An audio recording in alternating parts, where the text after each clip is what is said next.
up guys, Sal here. So back in 2014, Samsung debuted the Galaxy Edge, an interesting concept device that brought us the first curved edge display. Now it's a standard in all of companies' flagships, and according to reports, it may eventually debut in the mid-range class of Samsung smartphone. According to a patent filed a year ago and granted on last week, Samsung is developing a new LCD tech that essentially replaces the usual glass backing with a new plastic solution. This basically means that during the manufacturing process, the panel can be bent without any kind of issue. The current LCD displays usually have a glass backing, which doesn't allow them to be curved. Furthermore, it will reduce the fragility of the display, making it more durable and harder to break. A few months ago, Samsung announced plans to begin blurring the line between its mid-range and high-end models by offering flagship features to mid-range devices. So a move to bring curved panels to their mid-range in the future wouldn't be surprising. If Samsung manages to implement one of its most interesting visual aspects into the mid-range segment, it would surely be another good differentiation for Samsung's mid-range devices.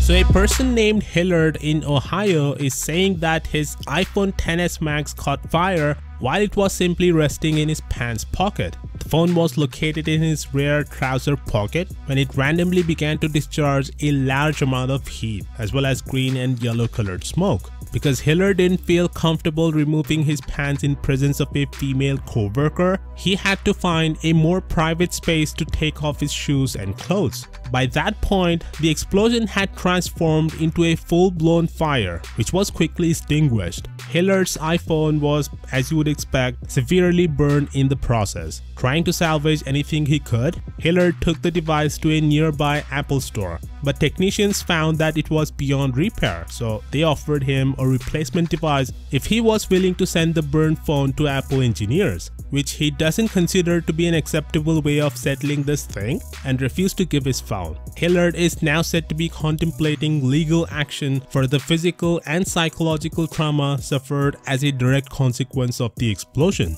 That being said, I agree that Apple should have handled the situation better. If I was that guy, I would expect a little more than a new phone. At least offer to pay for my clothes or something. Exploding batteries can happen for a variety of reasons, and since it's an isolated case, they don't know the cause until they can examine the unit by a forensic specialist. But again, I think this whole lawsuit would be avoided if the Apple employees handled the situation better by offering him more than just a replacement unit. I mean, as of this day, Apple is valued at over $700 billion. A couple of $1,000s wouldn't have hurt their bank balance. Anyway, let me know what you think of this down in the comments, and as always, I'll see you all tomorrow. Peace out.